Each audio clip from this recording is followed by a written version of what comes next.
الحمد لله رب العالمين، والصلاة والسلام على سيدنا ومولانا محمد خاتم النبيين وعلى آله وأصحابه أجمعين وعلى كل من تبعهم بإحسان إلى يوم الدين. اما بعد، میرے محترم بزرگوں اور دوستو، السلام علیکم رحمۃ اللہ تعالی وبرکاتہ۔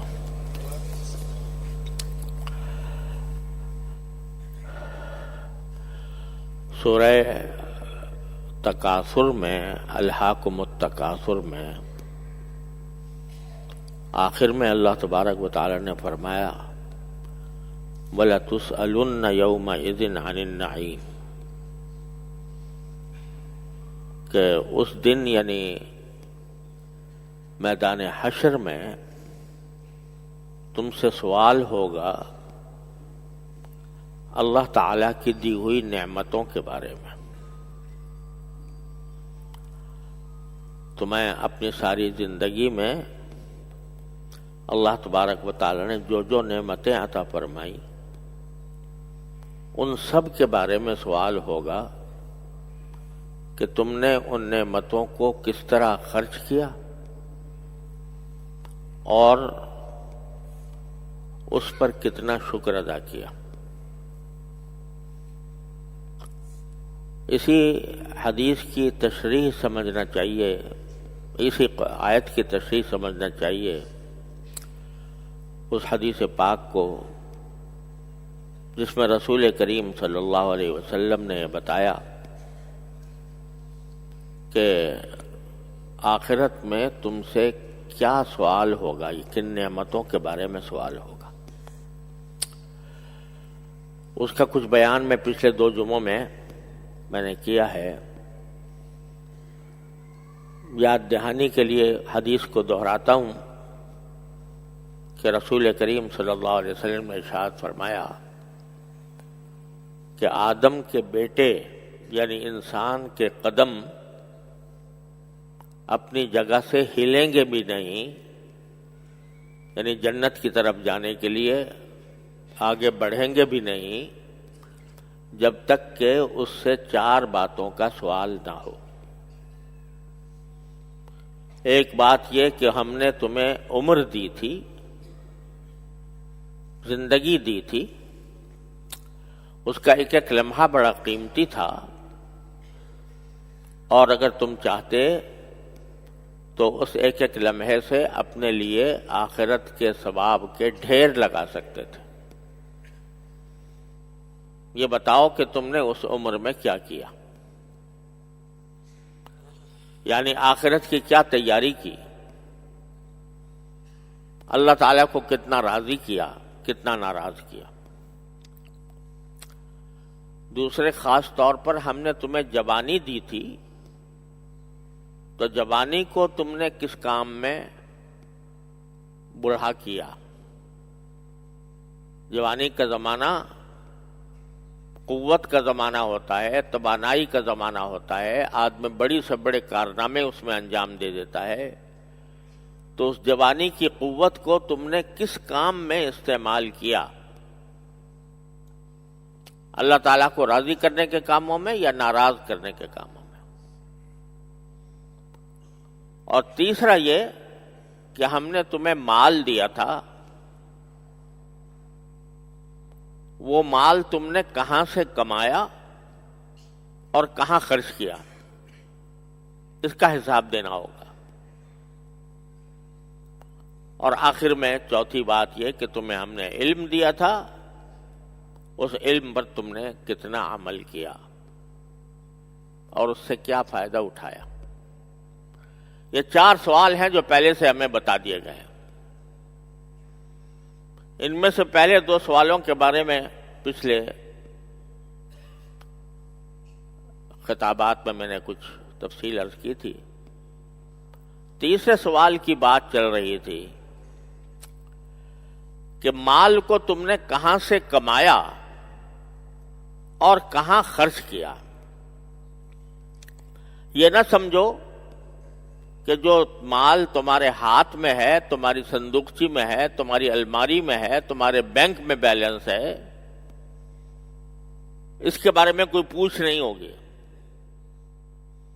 یاد رکھو، ایک ایک پیسے کے بارے میں، ایک ایک روپے کے بارے میں پوچھا جائے گا کہ تم نے یہ صحیح کمایا تھا یا غلط کمایا تھا، جائز اور حلال طریقے سے کمایا تھا یا حرام طریقے سے کمایا تھا۔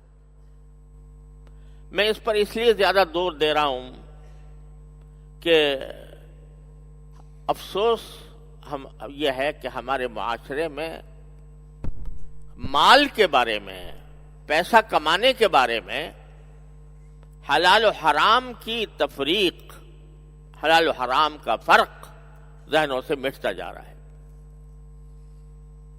یہاں تک کہ وہ لوگ جو اچھے خاصے دیندار کہلاتے ہیں،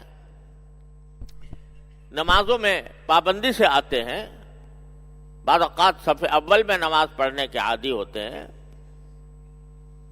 اور ذکر و تسبیح میں بھی مشغول ہوتے ہیں، تلاوت قرآن بھی کرتے ہیں، لیکن جب مال کمانے کا وقت آتا ہے تو اس وقت میں یہ تصور ذہن سے مٹ گیا ہے کہ یہ مال میرے پاس حلال طریقے سے آ رہا ہے یا حرام طریقے سے آ رہا ہے۔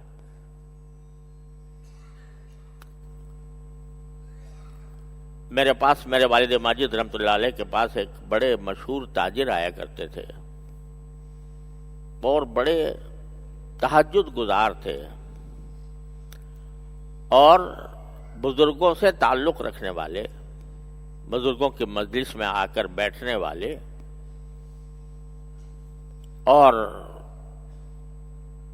کچھ عرصے کے بعد معلوم ہوا کہ وہ بزرگوں کے پاس جاتے ہیں اس لیے کہ دعا کرائیں کہ جی میں اللہ میاں مجھے کامیاب کر دے، اللہ میاں مجھے کامیاب کر دے۔ پتہ چلا کہ وہ کامیابی کا مطلب یہ تھا کہ وہ سٹہ کھیلا کرتے تھے اور سٹے میں کامیابی کے لیے بزرگوں سے دعا کرواتے تھے کہ سٹے میں مجھے کامیاب، سٹے کا لفظ تو استعمال نہیں کرتے تھے کہ جی اللہ مجھے کامیاب کر دے۔ اب تہجد پڑھ رہے ہیں، نمازیں پڑھ رہے ہیں، روزے رکھ رہے ہیں، بزرگوں کے پاس جا رہے ہیں، دعائیں کروا رہے ہیں، لیکن پیسہ کمانے کا معاملہ آتا ہے تو کیا جی سٹے سے آئے تو چلو لے لو، سود سے آئے تو لے لو، جوئے سے آئے تو لے لو، کسی کا حق مار کر آئے تو لے لو، رشوت دے کوئی دے تو لے لو۔ یہ تصور ذہن سے مٹتا جا رہا ہے کہ اس جو مال حرام طریقے سے کمایا جا رہا ہے اس کا مجھے حساب دینا ہے۔ ایک ایک روپیہ جو تم حرام سے کما رہے ہو تم اپنے پیٹ میں جہنم کے انگارے داخل کر رہے ہو۔ اور یہ بعض چیزیں تو حرام ایسی ہیں جو ہر ایک کو پتہ ہیں، مثلا چوری کرنا، ڈاکہ ڈالنا، یا دوسرے کا مال غصب کر لینا، یا سود کے ذریعے کمائی کرنا، جوئے کے ذریعے کمائی کرنا، یہ سب جانتے ہیں۔ بہت سے لوگ تو یہ جانتے بوجھتے بھی یہ کام کرنے کے لیے نہ صرف یہ کہ تیار ہوتے ہیں بلکہ اس کو اس کی تعویلیں اور دلیلیں پیش کرتے ہیں کہ بھئی ہمیں تو اس دنیا میں رہنا ہے، دنیا میں یہ کام ہو رہا ہے، ہم کیا کریں، ہم تو رہیں گے اسی طرح، جو دوسرے کر رہے ہیں ہم بھی کریں گے۔ سود کھا رہے ہیں تو جب دوسرے کھا رہے ہیں میں کیوں نہ کھاؤں،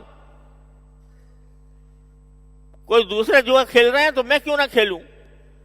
بعض لوگ تو اس میں بھی سینہ زوری کرتے ہیں، اللہ بچائے، وہ سینہ زوری تو بہت خطرناک کام ہے۔ لیکن بعض کام ایسے ہیں جن کے بارے میں پتہ نہیں، یہ احساس ہی نہیں کہ یہ حرام خوری ہے۔ مثلا ایک آدمی ملازم ہے، 8 گھنٹے کی اس کی ملازمت ہے، وہ اگر دیر سے جائے، جو وقت مقرر ہے اس کے بعد وہ بے پرواہی سے کسی مجبوری کے بغیر دیر لگاتا ہے. ٹائم 9 بجے کا مقرر ہے اور 10 بجے 11 بجے پہنچ رہا ہے. یہ جو 2 گھنٹے اس نے دیر کی، جتنی تنخواہ اس کو ملنی ہے اس ملنے میں سے 2 گھنٹے کی جو تنخواہ ہے وہ حرام ہو گئی. وہ حرام ہو گئی. اب اگر وہ اس کو تنخواہ ملتی ہے تو اس کا ایک حصہ حرام ہے. جو وہ کھانا کھا رہا ہے اس میں بھی وہ حرمت داخل ہے، جو پانی پی رہا ہے اس میں بھی یہ حرمت داخل ہے.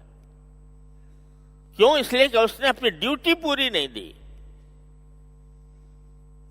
یا دیر سے جانا تھا، جلدی چلا گیا وقت سے پہلے، تو وہ اس میں جتنا اس نے وقت نوکری کے کام کے بجائے کسی اور کام میں خرچ کیا، اس کے اوپر بھی گناہ ہے، وہ حرام ہے. ایک آدمی کے ذمہ واجب ہے کہ وہ ملازم ہے تو اس کو کام کرنا ہے، مخلوق کے کام کرنا ہے. سرکاری دفاتر کے اندر مثلا مخلوق کی خدمت اس کا فرض ہے، اور وہ وہاں بیٹھ کر لوگ تو انتظار کر رہے ہیں اور بیٹھا قرآن کریم پڑھ رہا ہے، تلاوت کر رہا ہے. وہ تلاوت حرام ہے.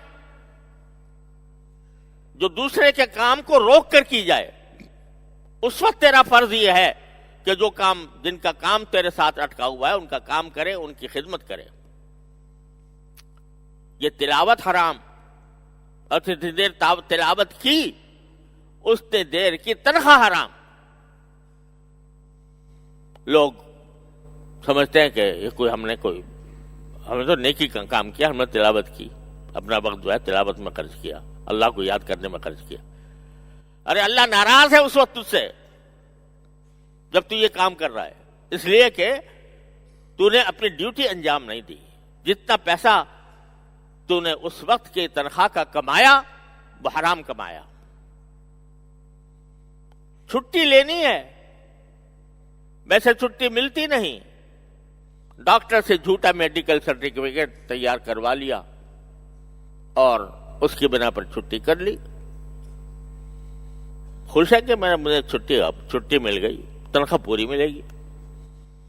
یہ پتہ نہیں کہ ایک تو جھوٹ بولنے کا گناہ، ایک اس اپنی وہ جو ڈاکٹر ہے جس سے سرٹیفکیٹ لیا ہے اس کو جھوٹ بلوانے کا گناہ، اور عام طور سے سرٹیفکیٹ بغیر پیسے دیے لیے تو نہیں ملتا، وہ رشوت کا گناہ. اور یہ جو چھٹی کی، اس چھٹی کرنے کا گناہ، اس کے جو تنخواہ ملی وہ تنخواہ حرام. لیکن احساس ہی نہیں، معاشرہ ہے اس میں اس طرح ملوث ہے جیسے ہم نے کوئی گناہ ہی نہیں کیا. حدیث میں رسول کریم سرورت عالم صلی اللہ علیہ وسلم نے ارشاد فرمایا کہ لحم نبت من سحت فالنار اولا به، او کما قال صلی اللہ علیہ وسلم. انسان کے جسم پر جو گوشت حرام آمدنی سے اگا ہے وہ جہنم کا ہے گوشت. وہ اس کا جو جگہ ہے وہ جہنم ہے، جہنم میں جا کے وہ جلے گا وہ. لیکن پیسے کمانے کے لیے جو راستے ہم نے اختیار کر رکھے ہیں، پورا معاشرہ ڈوبا ہوا ہے. آپ سرکاری دفتروں میں جا کے دیکھیے کس طرح رشوت جو ہے اس کو شیر مادر سمجھ لیا گیا ہے، اور اس کے بغیر کوئی کام نہیں ہوتا. تو یہ جو ہمارے حالات خراب ہیں، ہم جن مصائب و آلام کا شکار ہیں، وبائیں ہم پر مسلط ہیں، دشمن ہم پر مسلط ہیں، ظالم حکمران ہم پر مسلط ہیں. یہ ویسے ہی نہیں ہے کہ اللہ میاں کو ہم سے کوئی بیر ہے یا کوئی عداوت ہے یا کوئی دشمنی ہے، اس وجہ سے ہمیں ایسے حالات سے دوچار کر دیا ہے. یہ سب ہمارے ہاتھ کے کرتوت ہیں. اور افسوس یہ ہے کہ اس پر متنبہ کرنے والے بھی بہت کم رہ گئے ہیں. تقریریں ہوتی ہیں، بیانات ہوتے ہیں، مواعظ ہوتے ہیں، ان کے اندر اس پہلو کی طرف بہت کم متوجہ کیا جاتا ہے کہ تم جو کھانا کھا رہے ہو یہ حرام کھا رہے ہو. تو اللہ تبارک و تعالیٰ اس سے محفوظ رکھے ہر مسلمان کو. لیکن دیکھو، انسان کی زندگی کا کوئی بھروسہ نہیں. آج ایک آدمی ہنستا کھیلتا چند لمحوں میں رخصت ہو جاتا ہے. ایکسیڈنٹ ہو گیا، اس میں ختم ہو گیا. کسی دہشت گرد نے گولی چلا دی تو ختم ہو گیا. ہارٹ اٹیک ہو گیا تو ختم ہو گیا. برین ہیمریج ہو گیا تو ختم ہو گیا. جوان آدمی، قوی آدمی، وہ بھی کسی وقت چل بستا ہے. تو ہر وقت انسان کو تیار رہنا چاہیے اس بات کے لیے کہ اگر میں آج مر جاؤں تو میں حساب دے سکوں میں نے پیسے کہاں سے کمائے تھے، کہاں خرچ کیے تھے. حدیث میں رسول کریم صلی اللہ علیہ وسلم کا ایک ارشاد مروی ہے کہ دنیا میں اس طرح رہو جیسے ایک مسافر رہتا ہے. کن فی الدنیا کأنک غریب و عابر سبیل. مسافر جس طرح رہتا ہے، اس لیے کہ باقی یہ سفر ہے تمہارا زندگی کا، یہ ہمیشہ کے لیے ٹھہرنے کی جگہ نہیں ہے. ایسے رہو جیسے کہ اجنبی ہو یا مسافر ہو. اور وعد نفسک من اہل القبور او کما قال صلی اللہ علیہ وسلم. اپنے آپ کو یہ سمجھو جیسے میں قبر میں جانے والا ہوں. ابھی کچھ پتا ہے کہ کب تک نہیں جاؤ گے قبر میں، کسی وقت بھی جا سکتے ہو. لہذا فرمایا کہ اس طرح اپنے آپ کو سمجھو جیسے کہ میں اب قبر میں میں قبر والا ہی ہوں، قبر میں جانے والا ہی ہوں. اور جب انسان یہ سمجھے گا، فرض کرو کسی اللہ کے بندے کو یہ خبر مل جائے کہ بس بھائی تجھے تیرے پاس ایک دن باقی رہ گیا ہے اور کل تیرا انتقال ہونے والا ہے. بتاؤ اس ایک دن کو وہ کیسے گزارے گا؟ اس میں جو کچھ اس کے ذمے دوسروں کے پیسے ہوں گے وہ ادا کرنے کی کوشش کرے گا، وہ اللہ تعالیٰ کے حضور حاضر ہونے کی کوشش کرے گا، گناہوں پر مغفرت مانگے گا، توبہ کرے گا، اللہ تعالیٰ کی طرف جتنا رجوع کر سکتا ہے وہ کرے گا. اگر پتہ چل جائے کل میرا انتقال ہونے والا ہے تو کیا پتا ہے کہ کل تمہارا نہیں ہوگا، انتقال نہیں ہوگا؟ ہو سکتا ہے ہو جائے. اس لیے فرمایا کہ تم یہ سمجھو جیسے کہ اب مرنے والے ہو. عد نفسک من اہل القبور. قبر والوں میں اپنے آپ کو شمار کرو اور اس حساب سے سوال شمار کر کے جب اس وقت تم جو حساب کرتے اتنا حساب ہر وقت رکھو اپنے پاس کہ میری آمدنی میں کہاں کہاں سے آئی ہے اور کتنا میرے لیے حلال تھا، کتنا میرے لیے حرام تھا. اور اللہ تعالیٰ کی طرف رجوع، وہ ایک دن جو انسان کو ملا ہے، اگر اس کو آخرت پر ایمان ہے، اللہ پر ایمان نہیں ہے تو پھر تو کوئی مسئلہ ہی نہیں ہے نا، پھر اس کا تو کچھ کہنا سننا ہی نہیں ہے. لیکن جس کو اللہ پر اور یوم آخرت پر ایمان ہے، اس کو پتہ چل جائے کل میری انتقال ہونے والا ہے، جماعت چھوڑے گا؟ جماعت کی نماز چھوڑے گا؟ کیا وہ ایسے میں موبائل دیکھ کے وقت گزارے گا؟ موبائل میں ویڈیو دیکھ کے وقت گزارے گا؟ کیا وہ اس وقت میں ہنسی مذاق کرے گا؟ تو سرکار دو عالم صلی اللہ علیہ وسلم فرماتے ہیں تم اپنے آپ کو قبر والا سمجھو، ہر وقت تیاری کرو.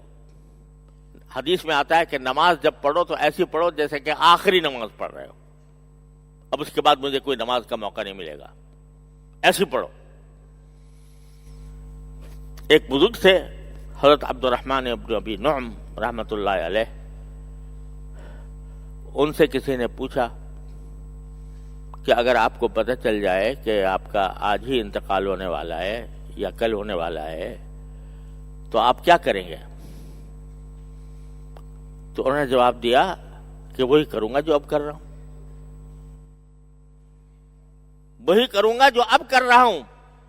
یعنی میں تو پہلے دن سے اپنے آپ کو قبر والا سمجھتا ہوں کہ کل میرا قبر ہو جائے، قبر میں چلا جاؤں گا، لہذا جو میں عمل کر رہا ہوں اب تک وہی سوچ کر رہا ہوں، اس وقت بھی یہی کروں گا.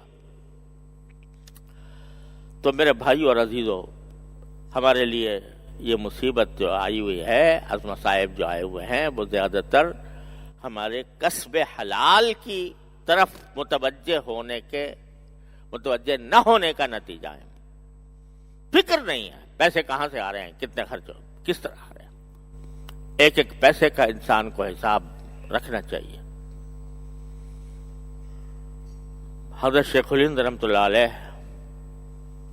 آج دنیا ان کو شیخ الہند کہتی ہے. حضرت تھانوی رحمۃ اللہ علیہ فرمایا کرتے تھے کہ وہ تو شیخ العربی والعجم تھے. تو وہ جب دارالعلوم دیوبند میں صدر مدرس تھے تو تنخواہ ان کی 15 روپے تھی شاید. اس زمانے میں 15 روپے بھی ایک بڑی چیز ہوا کرتی تھی. مجھے یاد نہیں، تقریباً تھی کم، کچھ 15-20 جو بھی کچھ بھی ہو.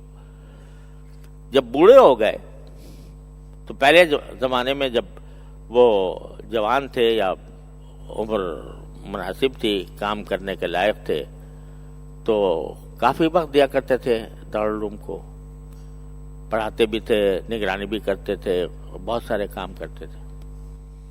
جب بوڑھے ہونے لگے اور اس کی وجہ سے ان کی حاضری کم ہو گئی اور اتنا وقت نہیں دیتے تھے کہ جتنا پہلے دیا کرتے تھے، تو درخواست دی مجلس شورا کو دارالعلوم دیوبند کہ میں آپ حضرات سے درخواست کرتا ہوں کہ پہلے میری جو تنخواہ تھی اس میں زیادہ کام کیا کرتا تھا، اب بوڑھا ہونے کی وجہ سے کم کام کرتا ہوں، لہذا میری تنخواہ جو ہے وہ کم کر دی جائے.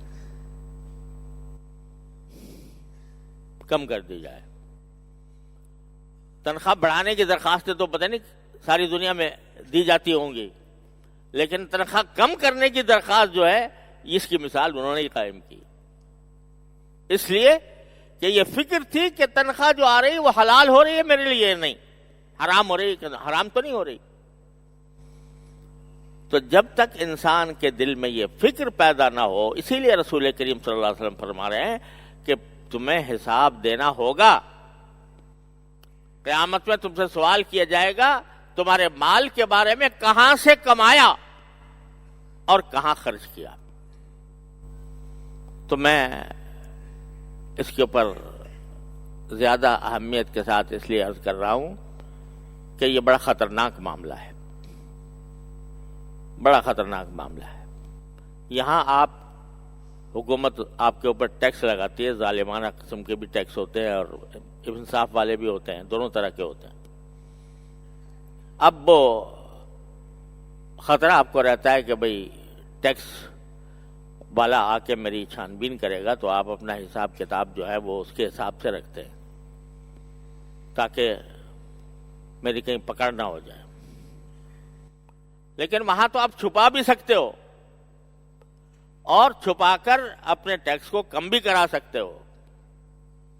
وہ ٹیکس عائد کرنے والا عالم الغیب نہیں آیا جس کو تمہاری ہر حرکت کا پتہ ہو، لیکن وہاں حساب لینے والا عالم الغیب ہے.